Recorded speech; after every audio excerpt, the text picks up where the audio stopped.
This is Concepts, where two pretentious sirs quibble over ideas that explain today's world. Phil Shea and Steve Rose.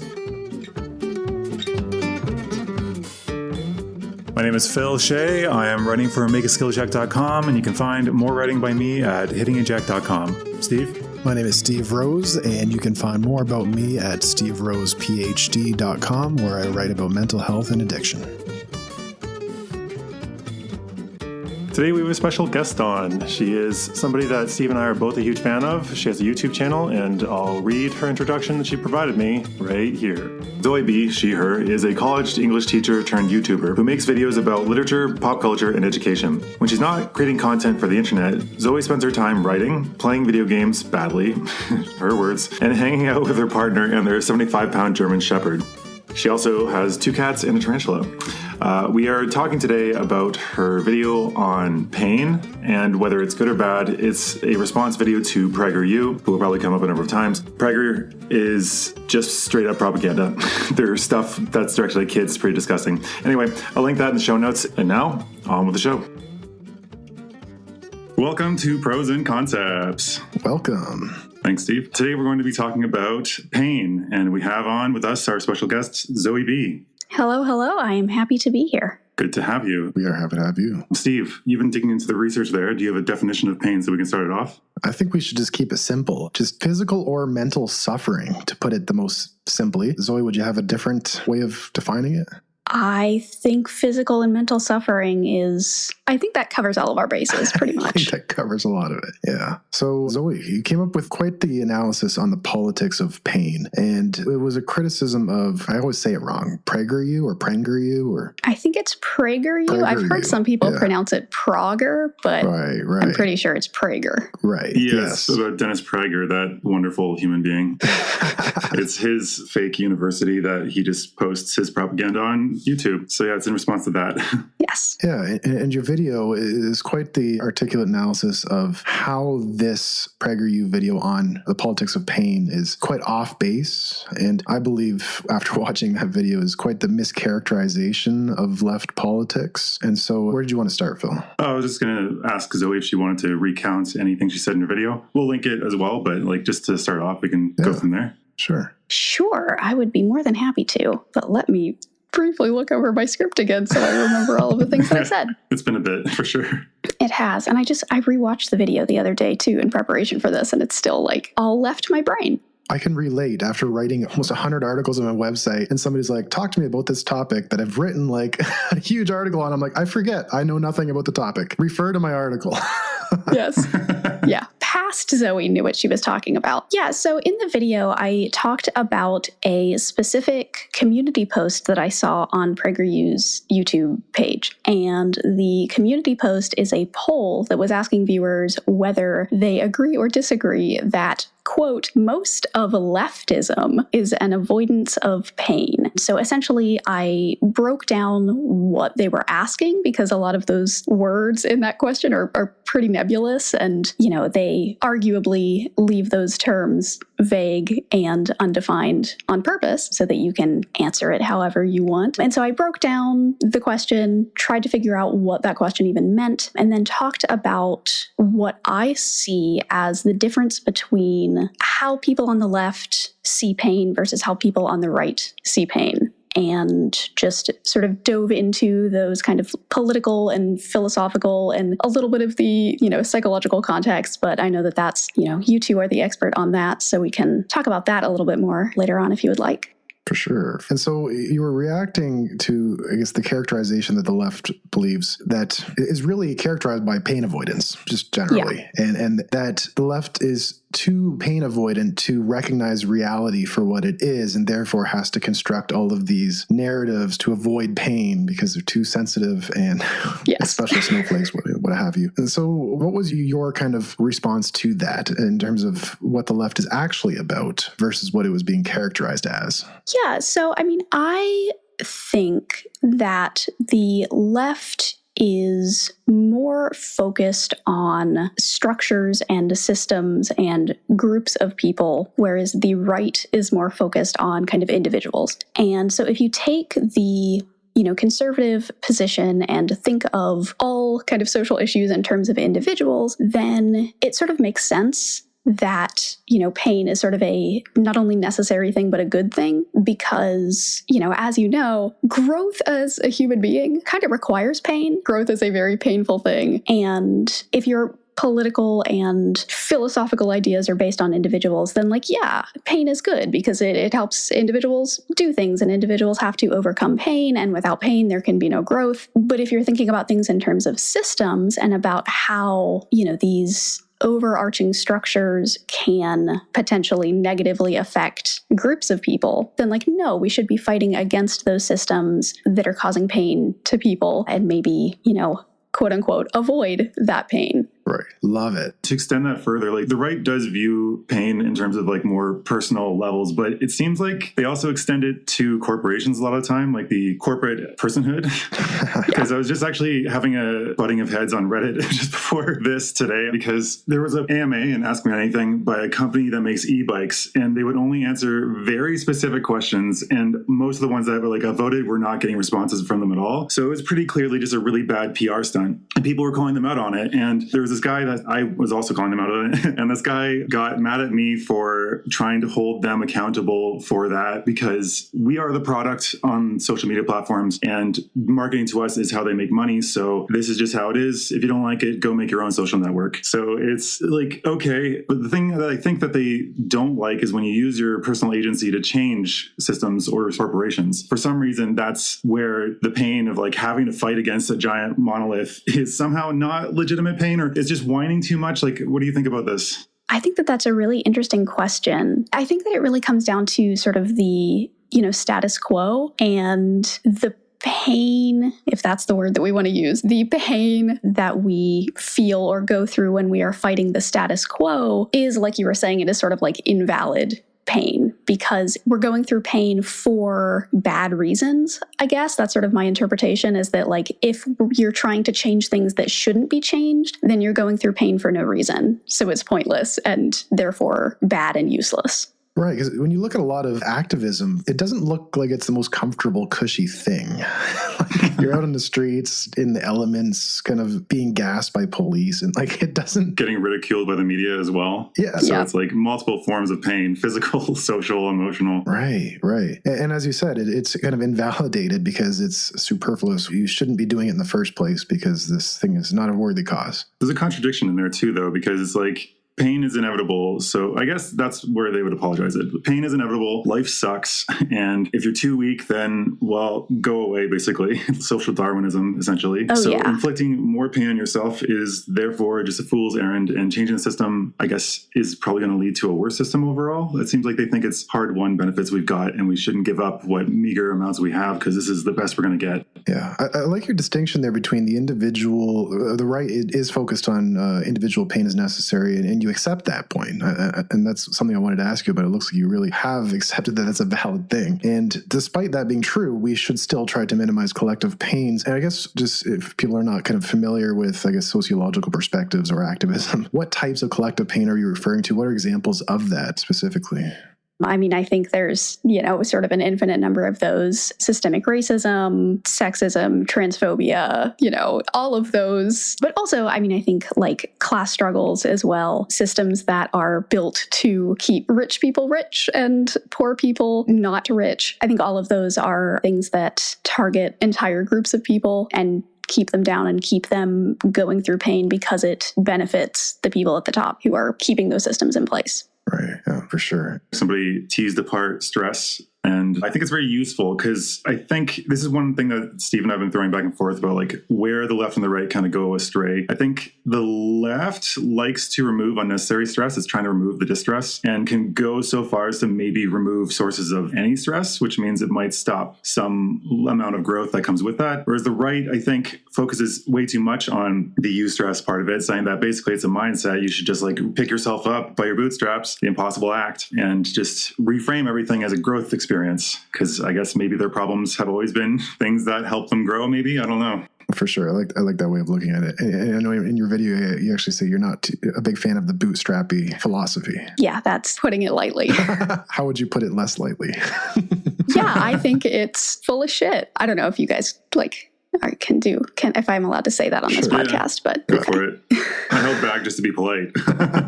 Well, so the phrase was actually originally coined to be absurd. Like it was coined, I forget who coined it, but like the phrase "pick yourself up by your bootstraps," that is literally impossible to do because that's just not how gravity works. So that phrase was created with that in mind, and it was pointing out how absurd it is to, think that people can just make themselves suffer enough so that they somehow become in those classes of people who are in power. And that's just not how it works. Right. The radical individualism. And it kind of neglects the fact that we are social beings by nature. And that, I know Phil was making an argument yesterday, which I love, that because we are social beings by nature, that means we must be inherently good by nature. Because broadly speaking, pro-sociality is survival and a necessary need.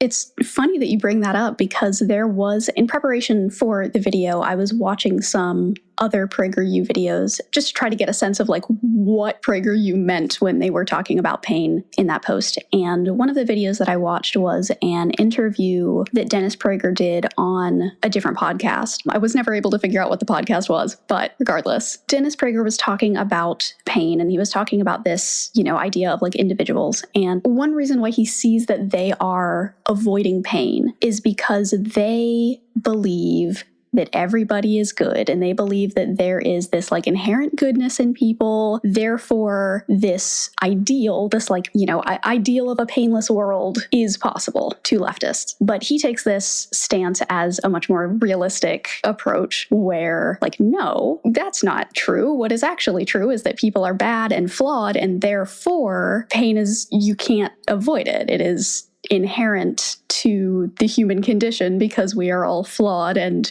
have this capacity for evil. So yeah, I think that you're exactly right that this, individual versus social distinction often does also overlap with the are we good or are we bad question, which, obviously I don't think we can fully prove that one way or another. No, it's definitely solved. We've got that one down. Steve just did it with my proof. Congratulations. I did it with Phil's proof. Yeah, it's solved. This philosophical debate in human nature does underlie the politics of pain fundamentally, and I think you're right on there. Dennis Prager does have quite the pessimistic, perhaps Hobbesian approach to this. And this goes back to the debate kind of between Thomas Hobbes and Jean-Jacques Rousseau, where Rousseau was of, human nature is good, it's society that makes us bad. And then Hobbes was like, no, human nature is bad, it's a society that makes us good. And therefore we need structures and tough on crime approaches. And so there's that kind of eternal debate that happens. And I think, would you say that's kind of behind some of this here?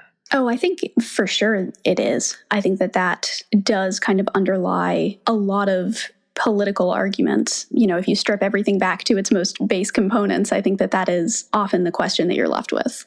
And I know in your video, there's another video, you talk about being a natural empath, and that by nature being a natural empath, being very giving, there's a lot of strengths to that and weaknesses to that, which you can learn with personal boundaries. But it does seem like deep down you are a natural optimist on human nature, and that you do believe we are good. And I know you said that we can't prove it, but can you speak more to why maybe you believe that? Oh gosh, that is a question I was not prepared to think about today. Why do I think people are good? I don't know. Now that you have me sort of interrogating these beliefs, I know for a long time I was very critical and I don't know that I would say that I was ever a pessimist, but I did grow up in a very conservative household. I grew up with a family that was very right-wing, and so a lot of those beliefs were sort of ingrained in me at a young age. And so I did grow up thinking a lot of these things about how bad people are and how, we can't have a welfare system because people will take advantage of it because people are just greedy and lazy and don't want to work and just want things for free. This was your stance? Really? Oh yeah, as a child. Yeah. Yeah, that's what I mean. Yeah, but it's just like you've come a long ways from that. Well, yeah. And so it actually, when I went to college, which I think, for a lot of us is a time for learning what the world is like. When I went to college, I started to, talk to people from other walks of life and from other cultures. And I had more friends who were LGBTQ. And that also helped me, realize these are just normal people. And so I think those experiences and then just some general, mental health struggles that I had in college, it was really that hope. I suppose I had to hold on to the belief that people were good to just make it through. And so I think I've just sort of held on to that because it helps. I think that when you're afraid that people are evil, I think that fear can be kind of overwhelming and that it can kind of color a lot of your decisions. And, like I said in some other videos of mine, I would always prefer to err on the side of giving people the benefit of the doubt and being kind and trusting people. And, there are pros and cons to that, but I've just found that just helps me go through life less afraid of everything. Right. There's a useful psychology to that mindset. And to give some context, from what I've seen, you grew up in rural Appalachia? Yep, West Virginia. Wow, fascinating area. And your video on food was quite interesting and talking about classism and how we denigrate certain foods. We were talking a couple days ago, I think I was watching either a Sean video or I can't remember who it was, but it was talking about funding for universities. And I think it was Nixon. This is specifically the US. We being Canadians, we pay more attention to you guys than to ourselves often. So they were talking about how I think Nixon didn't like that the universities were making people more class conscious and making people more conscious of the system and getting them to actually take action in politics. And so it struck me that the reason that it's so expensive, I think I may have even said it directly in the video, is that it's basically either the system's working for you and you got a degree and you don't want to really change it, or you're so crippled with debt that you can't stop working to do anything about it, or you can't go to school at all. And usually I'm not a fan of these kind of conspiracy theories, but when it comes to government funding and where they put money, that is a centralized body that's choosing to fund this or not fund that. So what do you think about this? Is this track? That is a good question and a big question. Let's see. Well, so I'm like you. I also am not incredibly keen on those sorts of conspiracies, but I do think that there is, evidence for it. And I think it is true in at least some cases. I don't know that it's true across the board because we do have things like, community colleges and a lot of state schools have pretty low tuition for kids in state. I mean, that was sort of my experience, both my husband and I. So I did have some student loans, but because we were both super nerds in high school, we got a lot of scholarships. So that covered that mostly for me. And it covered it entirely for him. He's one of those, those kids who graduate without any debt and then everybody feels bitter toward them. So, it's hard from my position, having the sort of privileged childhood that I had where I was very, my parents were very supportive, academically, and that allowed me to get the scholarships, etc. And so I do think that there is something broken with the higher education system in the US, but because I wasn't necessarily, the biggest victim of that, I haven't interrogated that element of it probably as much as I should. But no, I mean, the vibes of your suggestion, they sound right. Right. And students being kind of burdened with, I guess we can refer to an economic form of pain, I guess we can say, that is unforgivable. But, the corporations get these big bailouts, but then, so there's kind of a juxtaposition between those two things. Yeah, it's rules for thee, but not for me, as the phrase has been thrown by left and right all the time these days. At least we're in the spaces I'm in. I wanted to think about safe spaces and triggers. For some reason, it feels related to this, but I don't think it is. Right, the universities. Yeah. Well, I mean, more about the right wing being triggered and having safe spaces, because they have it all the time. They call everybody else snowflakes, but I saw somebody talking about they have persecution envy. They wish they had the right to claim persecution and said you have to make up these boogeymen being like, I'm being canceled, he says on the world's most watched news network. What are you talking about? So what do you think about the right wing and co-opting these words? I mean, triggered is actually a really useful concept, but now it's just been so dragged through the mud. Right. Oh, yeah. I mean, I think that it's absurd, first of all. But I do think that it comes from here I go, putting on my compassion goggles again. I think that it comes from a genuine place of fear and anxiety. And I know that that argument in a lot of leftist spaces is frowned upon, that, you know, like there is historically been an excuse for racism, especially like in the South, that, you know, oh, the white people were just racist because they had economic anxiety. No, they were just racist. So that is not what I'm talking about. Right. But I do think that when these conservative people, whether they're, you know, the public or the big figures talking on national television, when they talk about these boogeymen, these, you know, woke CRT things and getting canceled, I think that a lot of times their concerns are coming from a genuine place. Maybe not a lot of times. Some of the time, their concerns are coming from a genuine place where they do feel that there's something wrong with the system. They do, you know, have this like instinct that something isn't right and that things aren't fair for everyone. You know, you see this with things like hiring quotas and things like that, where it's like, they wouldn't give me the scholarship because I'm white. It's like, no, that's not how that works. But I think that, I don't know, I'm not sure how to like articulate this. There's a systemic critique from the right there, which is not common, I guess. Yeah. And so I think that they're framing it in the wrong way, obviously, but I think that some of those anxieties are rooted in feeling like something's wrong and not being able to figure out why, or not being able to kind of pinpoint the correct cause or the right people to be mad at. Now, I think a lot of the time it's also just a grift. The people at top, yeah. Yeah. That's what I was going to point out. I think it's the individuals, I think, often believe what they're saying because they're not very influential. They're shouting in their houses a lot of the time. So, but I think, yeah, we all get a sense that shit's broken and we got to fix it. And I think that's where one of the things I saw today was that apparently young men are becoming more conservative and right-wing, and young women are becoming more progressive. And that might have to do with like there being, I think, a 60-40 split of gender in higher education towards women. So like 50% more women are in school, which means that they're going to be more progressive thinking about these things. But yeah, I think love is one of the most, I think it was from Sherlock, the first episode. Love is one of the most vicious of motivators. And he's right. People do the absolute worst possible things sometimes in the name of love because they think they're doing the right thing. That justifies it. Yeah, that gender split in terms of radicalization between the genders. I noticed when Phil said that, you had a little bit of a reaction. Was there anything there?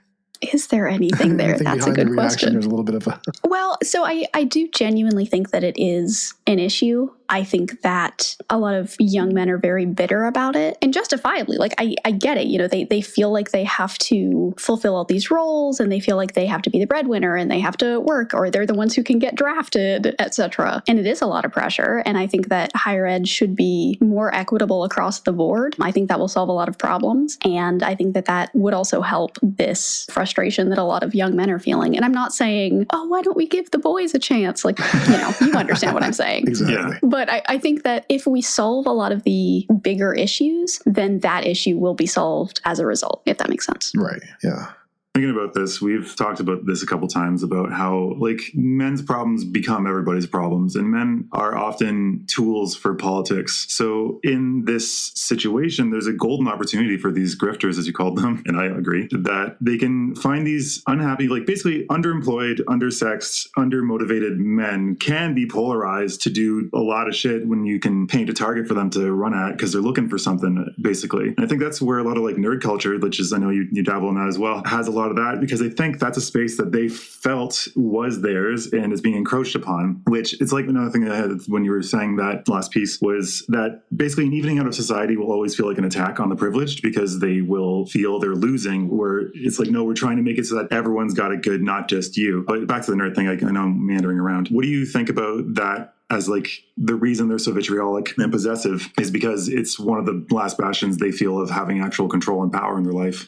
Yes, 100%. This is something that I almost made a video about it because I discovered sort of by accident. This was months and months ago. The YouTube algorithm, praise be, it functioned in the way that it was built to function, in that my husband and I were watching a video from some random channel that we had never heard of before. And it was this video about why Jak and Daxter, the video game, the 3D platformer, is like the best video game and why, it is a shame that it hasn't had more, or it hasn't been like rebooted for modern consoles, etc. Because my husband is a huge Jak and Daxter fan. And it was great. And I was like, what a nice video. Let me check out this creator and see who they are and figure out what their other videos are like. And they are very bad.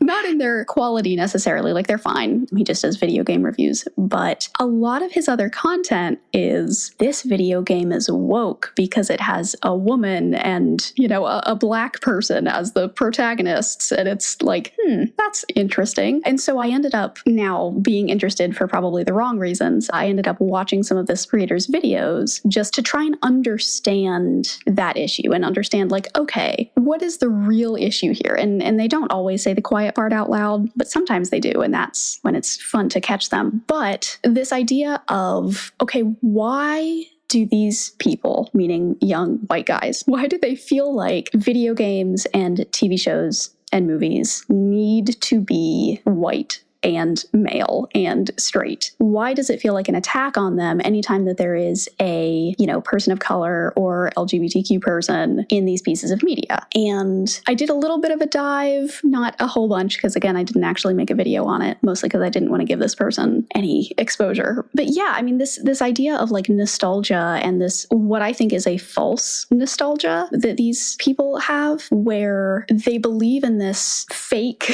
these like good old days that didn't actually exist, where, I remember when I could play Dungeons and Dragons and it was all, dudes in our basement. It's like, no, there were women playing Dungeons and Dragons since Dungeons and Dragons was invented. People have been in these spaces forever. You just haven't noticed them, or you were just avoiding them. Maybe that's what you should be thinking about instead of, being angry at them. And so you have this false nostalgia, but you also have, like you said, the sense of like, this is the last thing that we have. They've taken it over everything else. They've taken over Hollywood. Now all we have is our video games, and now they're trying to take over that as well. I could go on like a whole spiel, so I'll cut it off there. Well, I mean, we're having you on to hear your thoughts, so you're welcome to keep going if you'd like. It seems super relevant to all this. It's like the pain of like a threatened identity and sense of belonging and all of that. Oh, yeah. So that sense of identity, that was sort of the way that I wanted to frame that deep dive, where it's like, okay, how do these people create their identities? Like, what are the features that they kind of latch onto and attach to themselves? And one of those, so it's not just the, like white, young man features, but it's also the idea of being a real fan or a real gamer as opposed to a, fake fan or a poser or a casual, a filthy casual, if you will. And that was one of the distinctions that I thought was really interesting, this difference between who counts as a real gamer and who counts as a filthy casual. And speaking as someone who I've been playing video games literally my entire life, but I'm also not very good at them. I am in fact very bad at video games. And like I like the more hardcore games, and I also like the really casual games. I think that it's interesting to try and figure out who counts as a casual and who counts as a real gamer. And I don't remember where I was going with this, but it's all relevant to kind of the politics of identity and belonging. But we're talking about it on the right because we often hear about the right criticizing the left for this same politics. Yeah. Yes. Yeah. On the topic of Hollywood, I wanted to see what you think about this. Like, I'm for representation. I want these things to be out there. I want alternative characters to exist because, like, it just expands the experience available to sample from. Same with like women creators in video games. What I do have a qualm with right now is capitalism being capitalism and taking these things and slapping them on garbage and then saying, this is quality. Like, you should definitely be into this. And if you don't like it, then that's against you. This is a point I have to be very careful with because I think the right wing often can hate things just out of just pure spite, like you were describing. But it does seem like some of this is just trash, man. Like, I really like the character She-Hulk, and I am extremely disappointed with how that show is going. I know I'm not like the target demographic, but I feel like they just kind of forget writing principles when they start doing these things. Like the new Mulan, for instance, like they just kind of, there was no character growth and she just is amazing. But the original was amazing because it was supposed to be inspirational for somebody to be able to grow and expand and see a character like themselves that gets to be great from humble beginnings. What do you think about that? Do you think that the issue is that these properties in particular are falling prey to poor writing? So, like, do you think that it's, people in Hollywood saying, like, we don't have to spend a ton of time on this because it checks all of those boxes of, for representation? Or do you think that it's a larger issue with poor writing quality, and it's just that these properties are falling victim to it just because everything is falling victim to it? I mean, that's a question. I haven't thought maybe enough about that. And also, I'm glad, you seem to implicitly agree with my assessments. I'm like, maybe I'm completely wrong. Maybe these things are actually just my personal bias. I mean, it could be. I do sense that there is a growing trend in poorly written media, just generally.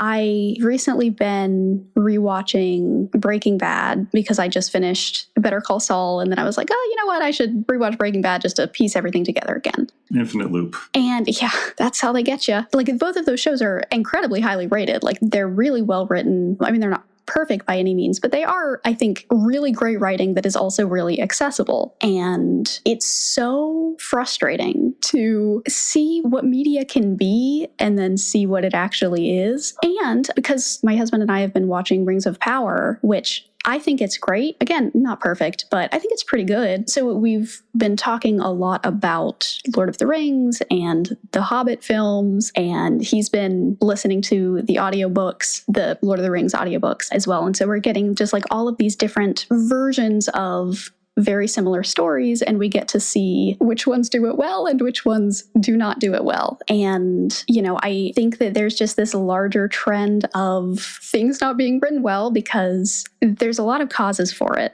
And I realize this is not a writing podcast, but let me go on this tangent for a second. I think there's a lot of causes for this issue. I think one of them is the need for connecting universes to each other and constantly expanding universes in media because of capitalism, because it's, if we have all of these connections to it, then that means that we can, sell toys for all of these different things, which, and I think that causes issues generally. I'm not going to go into that tangent. Just bear with me. I think one of the other reasons one of the other causes for this poor writing is a lack of media literacy on the part of, I think, a lot of consumers, where, how do I phrase this? A lot of current pop culture has an exposition issue where they really like to just lay everything out very explicitly. They like to constantly have just a ton of dialogue, most of which is very utilitarian. It's either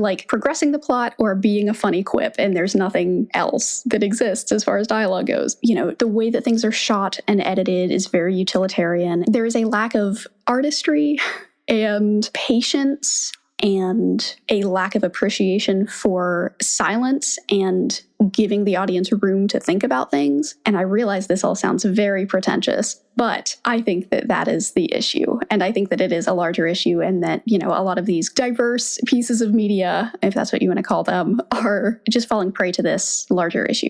Yeah, I wouldn't call it pretentious either. I'll defend you there. Yeah, and I think that the expanding universes makes sense. And I think it's also a matter of tech giants not being broken up by antitrust laws that should have been exercised long ago. I think it was 60% of media in the theaters, or I guess movies in the theaters, are Disney these days, or Disney properties are somehow related, which they're the ones that I would point to being yeah, the quality is significantly dropping, because they just have so much stuff coming down the pipeline that just can't stop the sludge from flowing, it seems. Because they're trying to get you excited after Infinity War, and now it's just it's just so many things. It's a folly of comic books that they aren't even learning from. First I was yeah, they're following comic books, and now I'm oh shit, they're following comic books. Because it's comic books are great because the stories were amazing, and then they became too bloated and there's too much backstory, and then they're trying to increase sales by doing cross promotions constantly, and it's all happening on a different medium now. And so we're just having to deal with that now. Hopefully it'll get fixed, but I don't know. I think California might have done some antitrust stuff coming out. I don't know if I remember that correctly. You haven't heard much? I have not, but doesn't mean it's not happening. Just means that I'm not paying attention. Yeah, well, hopefully it's happening. Steve, do you have any comments? This has firmly fallen out of my area of expertise. Yeah, I don't I watch figured. films. I don't do any fiction. Oh, no. Phil criticizes me, says I should read fiction all the time. I Yes. don't. But it looks like we've really stepped into Zoe's kind of your primary expertise here of the writing and literature, and you make so many videos on that, especially more recently. I actually love your video on nothing. Was actually quite good. The quality of writing is just so poetic. Yeah. Yeah, it's interesting that is one. It doesn't have a ton of views, which is fine. Like, I get. But I have had people like individually come up to me and say like, hey, come up to me like on the internet and say, hey, like this video of yours, it's so weird and I love it, which makes me really like, I'm really grateful because that one was very experimental. So my background is in academic writing. I studied rhetoric and composition, and my focus in grad school was composition pedagogy. So like teaching people how to write, but like boring writing, not like fiction writing. But as far as my own writing that I've done, I have published poems in a few journals under my maiden name, so I can't talk about them without doxing myself, unfortunately. And so getting to like lean into the poetry and lean into just, indulging all of those fun kind of things that I love to do with language that I don't necessarily fit in bigger, more, serious essays. That was a really enjoyable video to make. So I'm glad that you enjoyed it. Highly recommend it. Check out, I don't know what it's called, but it's a video on the topic of nothing. Yeah, I think this video is about nothing. Yes. Do you watch horror? Are you asking me? Yeah, I know Steve doesn't watch He like knows anything. I don't watch anything, really. Yeah. Oh, yes, I do. Well, actually, that's a lie. I don't. But I do read a lot of horror because speaking of pain and the avoidance of pain, I am a coward. I am very easily frightened. And so horror films are not really my thing. They are terrifying and I am afraid. So when I indulge horror, it's all written. Like my first 3 videos that I ever made 2 years ago now were a sort of mini series on some H.P. Lovecraft short stories sort of analyzing the psychology and sociological stuff associated with those. And I've been on a big Thomas Ligotti kick recently. He's a horror short story writer.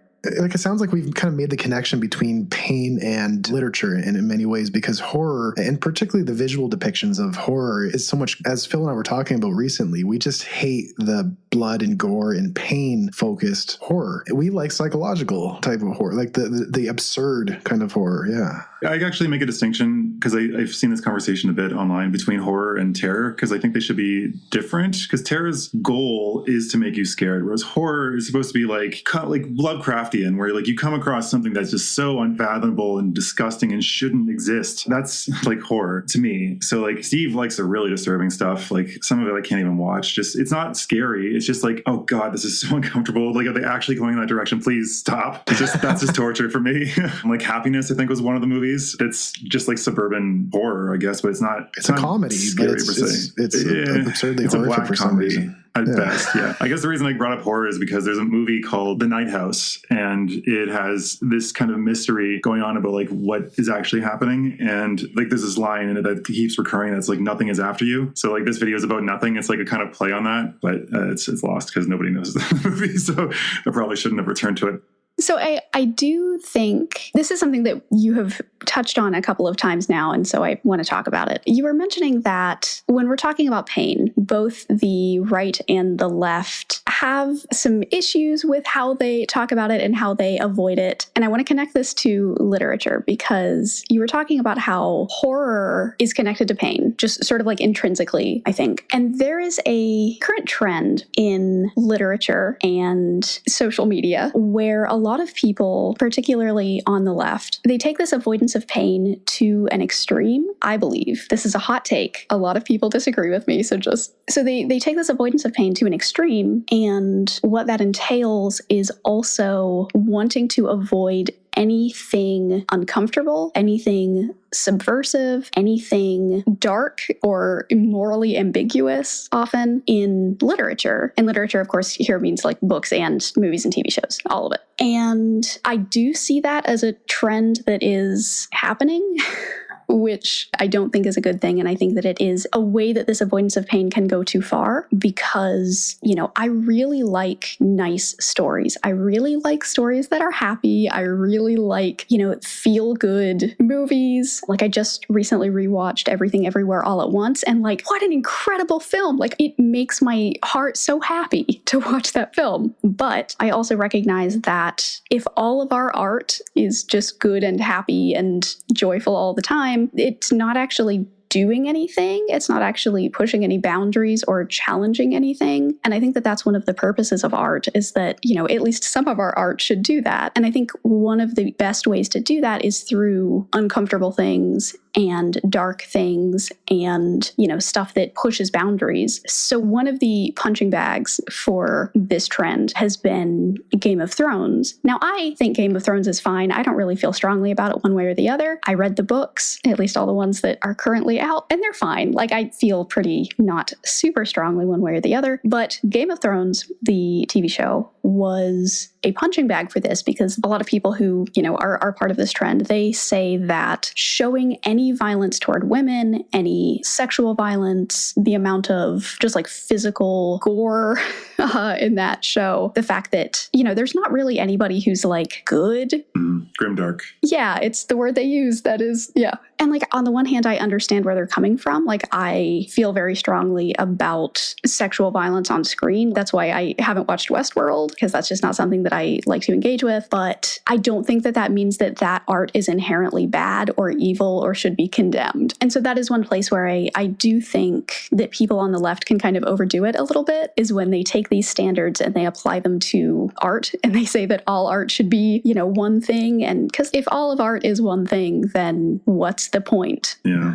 Right. Yeah. I love the connection between the topics, how we just kind of brought pain and discomfort and art and literature together and kind of a nice package there. Yeah, I think a couple of thoughts to do with horror is I think the main consumers of horror are probably more progressive. If I had to bet on it, I have no research to back that up. But it just seems like the conservatives I know, the media they consume is going to be base reality. It's going to be this world, this setting a lot of the time, usually from their perspective. It's they're not wanting to or willing to engage with something that's not this, because I guess it's fantasy or something, or it might put ideas in their head. I don't know exactly what the reasoning is there. That might just be some sort of sensibility and the personality that tends towards that. What do you think? Does that mesh with you? Because you come from a much more conservative area than we do, I believe. I think that it comes back to the idea of what is realistic. Like we were talking about with Dennis Prager and his idea that it's unrealistic to believe that people are good or that, pain can be avoided. And so it's this focus on realism, which I also have a video on. Oh, yeah. Gotta always plug. It's not exactly, or I don't talk about it specifically from this kind of realism in the video. But yeah, I think that people on the right, like you were saying, I don't know why that is. I don't know if it is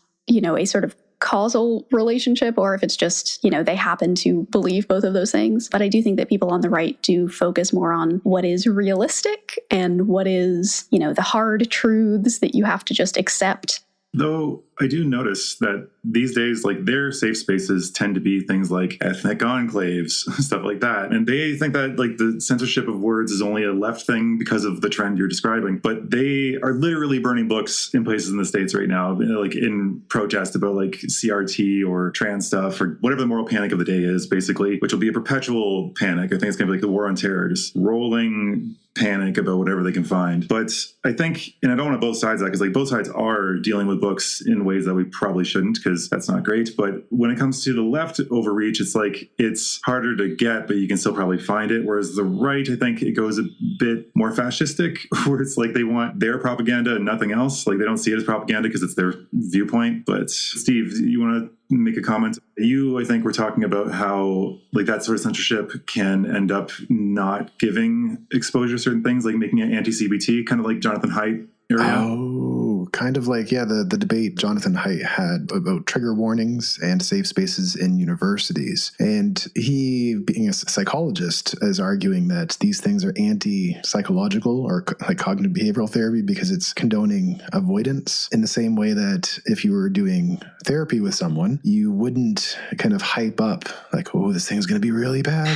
It's just warning you, where it's actually kind of making a big deal out of something that he believes should be normalized normalized and people should face it. Though I kind of disagree with what he was saying, because he's applying an individual clinical metric to something that's systemic, and it doesn't quite match, because I mean, I think both have a clinically appropriate trigger warning where it's not like the teacher saying like, this is going to be really bad, no, we can't watch this, but it can be like, just so you know, we're going to be talking about these difficult topics, and it actually helps someone psychologically to kind of get to that space they need to be able to sit through it, versus it leading to instant overwhelm and they have to eject. So I think there's like a non-avoidance in trigger warnings, because it allows people to be able to be present, probably more likely, if anything. Properly used. Properly used. But that's, I think, where it goes a little bit far, right? Because like now people can think they're being helpful by like making things so they'll never come across it ever. And it's just could become like a crippling phobia if that continues, right? So like, yeah, I agree with you that they should exist and they should be used there to like be like, okay, be prepared. You should probably still do this, but like it's gonna be there. Be ready, and not this is something you should never. Don't touch this. Yeah, anyone who doesn't like this, leave the room right now. Yeah, get out. That this is not the way I think they would typically be enacted anyway. And if someone is using trigger warnings to automatically avoid, then there's like some kind of stuff to work through and get them to the spot where they don't have to. But yeah, it looks like there's some agreement here. Zoe.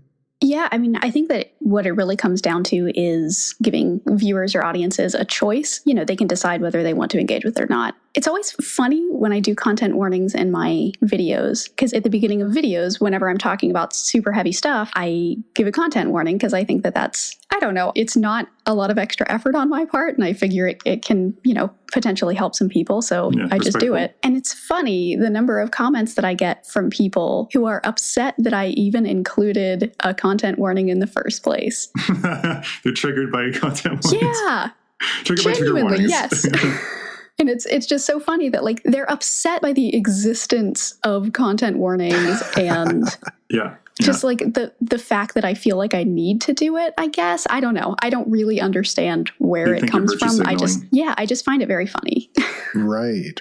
A paradox that this makes me think of is the other paradox about virtue signaling from the right, which is virtue signaling hating virtue signaling. And it's like, Jesus, can you get more ironic? Like, how are we living in the Onion headlines here? Like, what is going on? Man screams on stage about how he hates virtue signaling to sympathetic audience. Like, oh my God, please. So meta. Yeah.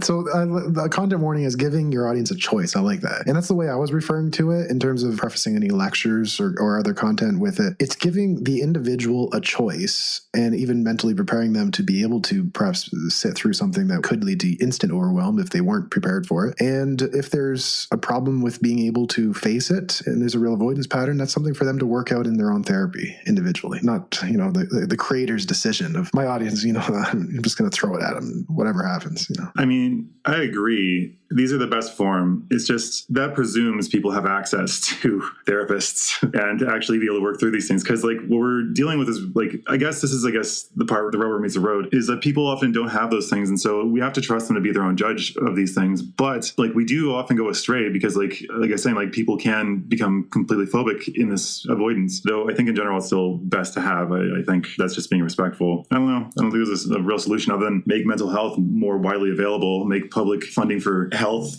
a priority, but then you won't be changed to a job and the system will fall apart. So I guess that can't happen. Our current system in the US, our system is actually being chipped away at by our provincial lead at the moment. He's actually been for like decades. Our healthcare system is supposed to be really good, but right now I'm in Brazil and their healthcare system, as they describe it, a third world country, is better than ours in terms of like availability, speed, price obviously, but accessibility. I had to pay, I think, $400 for vaccines to come here. And then they're like, you paid for vaccines? I'm like, yeah, they weren't mandatory. They were optional ones for travel. They're like, yeah, we wouldn't pay for those. And so I can go right now here visiting to get vaccines apparently for free and like dental stuff and other things in a third world country. And it's like, what is going on? What? It's not really related to anything we're talking about. He's going to go cry an American. And soon to be Canadian, apparently. But Steve, do you have anything you want to cover? Or Zoe, if you have anything prepared? Oh, anything prepared. That's any thoughts on the top of your head? Wild question. Take a little dip.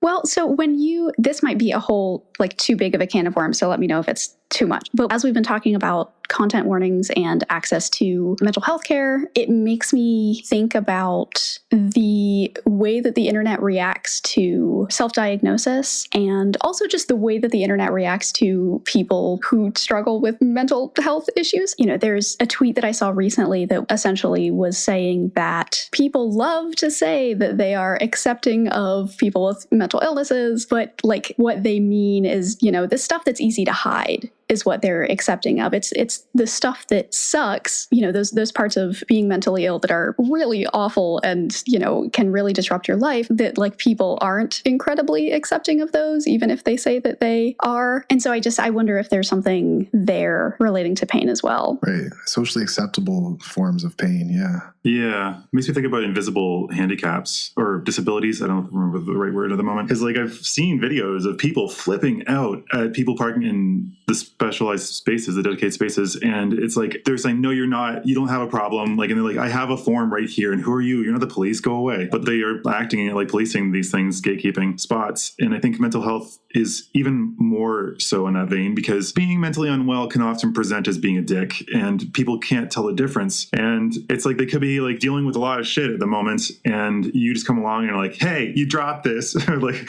something, and then like they flip out at them. So like, yeah, it's difficult because people just think, I don't do that, I control myself, so why can't you just control yourself? That's like, why can't you just snap out of it? That's kind of, I think, the layperson's take even now after like a century of research.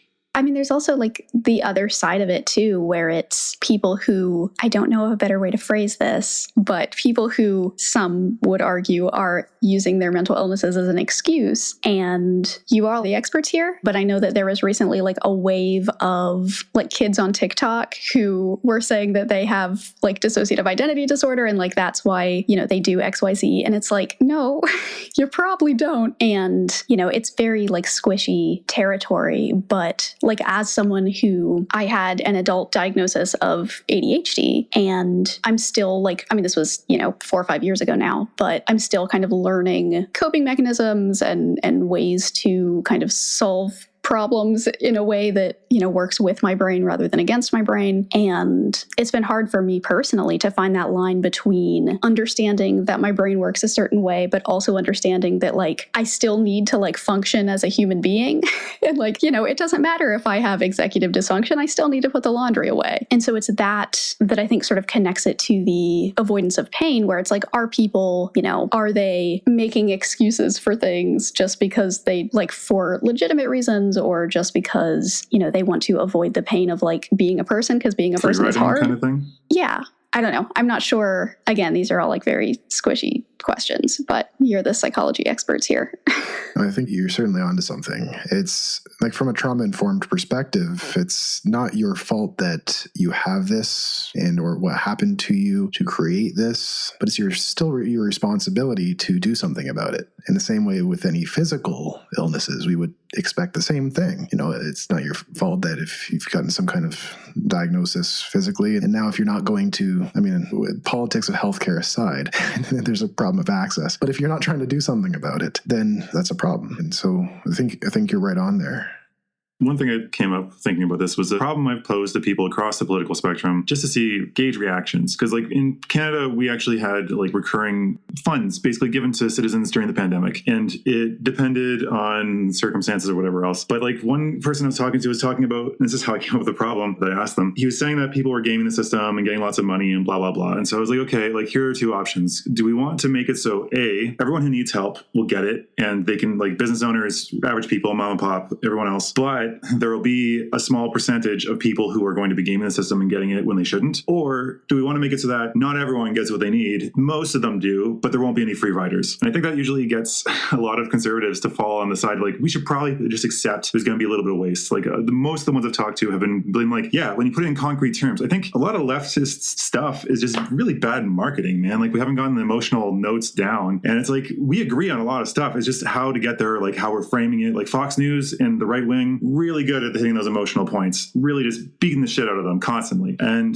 like the messages are very simple, digestible. So it's just convincing people to do things that are against their own best interests. Yeah. What do you think about all this? What do you think about the question? How do you think people will react to that? So I think that you're right that it is a marketing issue or a, issue of rhetorical framing, because it's funny. My in-laws are extremely conservative. And when we have discussions about political things, often because, again, I try very hard to toe the line and come at things with a empathetic perspective. And so I often try to see where they're coming from. And usually we see the same issues. We notice the same problems. We know that there is an issue with how businesses are taking over. We all agree that that's a problem. It's just how to solve it. And I think a lot of people, they're just afraid of some of the solutions because they've been, taught that the socialism word and the communism word are all super bad words. And so it's this gut reaction that's, no, we can't even think about this. And, I think Mark Fisher is the one who coined this term, but it's that capitalist realism, which is, we're in this system. And so it's really, really hard to see anything outside of the system. We believe that capitalism is the only thing that functions because we've been told it's the only thing that functions, and because we're living within the system that, some of us think that it is functioning. And so it's really hard for people to move past that threshold and start to see things from outside. And so that is sort of what I try to do with my videos and my content. Anytime people ask, if you had to summarize your entire ethos in a thesis statement, it's trying to help people learn how to ask questions that will help them start to see outside of these systems, or start to, look at these structures from the top down rather than from the bottom up. I don't know if that answers your question. Yeah. Such a sociological perspective. Yeah. I've noticed that when I talk to people that are very entrenched in their right-wing whirlpool, if I talk about things without using buzzwords, specifically without using buzzwords, and I just describe problems and say possible solutions, they usually don't pick the conservative option, which is it's just, I think, to me, I agree with you that that's a way to get the top-down looking at systemic things. I think my solution would be avoiding those words and doing it in a fable form, because people love narratives, and if you do it in a way that is a nice story and it hits them, that's the marketing the left needs, basically, decent fables that are able to sell these things without being just really obvious allegories, I think, because otherwise they'll just see through that. They're not stupid, but just presenting it in a way that's going to be digestible and engageable. But your videos are doing a great job, in my opinion. And bringing it back to that, I was just thinking the same thing. It looks like that's kind of what you're up to. That's what I'm trying to do. I mean, it's hard because one of the difficult things moving from academia to content creation is when you're teaching a class, you only have, the classes that I was teaching, luckily, they were small. So I only had, 15 to 20 students in each class. And, you know who they are, and you can have conversations with them, and you can really get to know each of them individually and help them on an individual level. And because there is the student-teacher dynamic, usually they are at least respectful, if not kind. That is not the case on the internet, where you have thousands and thousands and thousands of people who don't really give a shit about who you are, and they just see you as this, face on a screen. And so they think that they can talk to you however they want, which I guess technically they can. And so it's been difficult to accept that I cannot give my 200,000 subscribers the individual attention that I gave my 40 students, which, but I've had to learn that I can't please everybody, and that's, not all of my videos are made for everyone, and that I have to pick and choose my battles. So there's definitely been a learning curve. But yeah, things are going well, and I'm, extremely happy that my video about the grading system and, some of my education critiques are the videos that have done extremely well, because I do genuinely believe in all of the arguments that I'm making. And I don't know, hope that it's actually doing something good and useful. That's the dream. You're not a paid shill by big leftism? I haven't gotten my George Soros check yet. That's unfortunate. Yeah. Oh, no. That's good. So I found, we've only been doing this I don't know, it's been like a year and a half now, maybe 2 years. Yeah. Almost. And at the beginning, we had no audience, obviously, because you're just beginning and like there's no real algorithm that helps with podcasts. But the thing is, I still felt myself like freaking out about like, should I have said that? Like, oh my God, like what are people going to react like this? Because we're having more live conversations. So scripting, like you can know what you've said and how you're saying it. Whereas I've definitely probably put my foot in my mouth like over the however many dozen hours we've been speaking on the internet. So it's just like, how do you deal with that anxiety like of people like freaking out? So that's a good question. I wish I had an answer.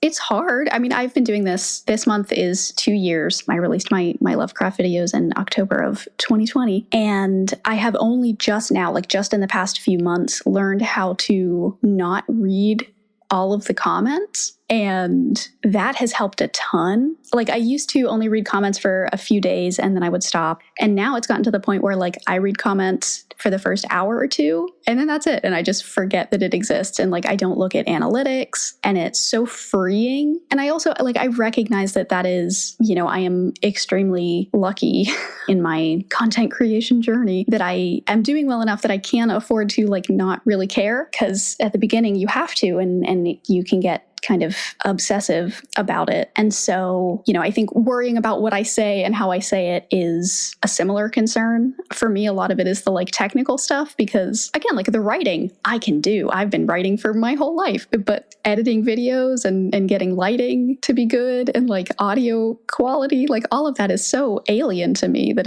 it's extremely difficult. And so I'm even still a little like self-conscious about it. And so, yeah, it's tough. I think it just takes time, but I think it also takes finding things that you are passionate about that are outside of whatever content you're making. Like I started doing this full time about a year ago. About a year ago? Yes, about a year ago.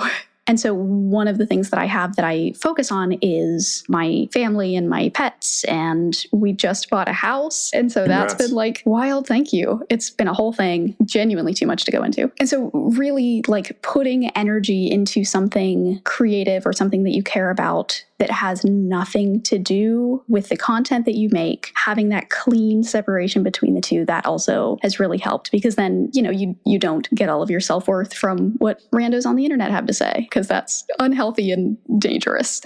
For sure. It looks like you've developed a very healthy psychological strategy that actually resembles acceptance and commitment therapy and a useful way to cope with pain, similar to, I guess, the philosophy of the Stoics, is acceptance of that which is beyond your control, the random comments, accepting it, leaving it, not looking at it, and then pivoting toward values and things that matter. And that's the core of the acceptance commitment approach that it seems like you're doing quite effectively to manage it. This is legitimately the same conversation that I had with my therapist yesterday. Oh, so interesting. Yes, it is. It's all working toward that goal of making things easier on yourself, I guess, but putting yourself and your health and your priorities first, because that's, it's important. Yeah, removing the distress and keeping the you stress. Yep. Yeah, that is the goal. Yeah, it's a good place, I think, unless you guys want to have anything else. So we've taken enough of your time. It's been almost an hour and a half, at least according to this. Yeah, I mean, I do YouTube full time. I am free all of the time. I mean, I don't know, maybe you have like a wild social life. We have no idea. I don't leave the house. Are you kidding? Wild social. I don't know. Yeah, but thanks for coming on. We'd love to have you on again in the future. Oh, of course. Thank you for having me. Yeah, thanks a lot. I hope I didn't say anything bad. Oh, terrible things, but they're entertaining at least. So very painful. that's great. Yeah. It's been very good. Thanks a lot for coming on. Of course. Thank you for having me. This time it feels appropriate for some reason to add a little addendum on the end here. You can find her on YouTube at Zoe B, Zoe space B-E-E, and then on Twitter at Zoe_the_B. I also wanted to say that She-Hulk ends very strong. And if you enjoyed this, please leave a review on Apple Podcasts. I don't see any real difference from the ones that we got on Spotify. I mean, both if you can. If you can't, well, that's fine too. We appreciate you guys listening, and share us with your friends if you enjoy it. So now I'm at a loss for words for no reason.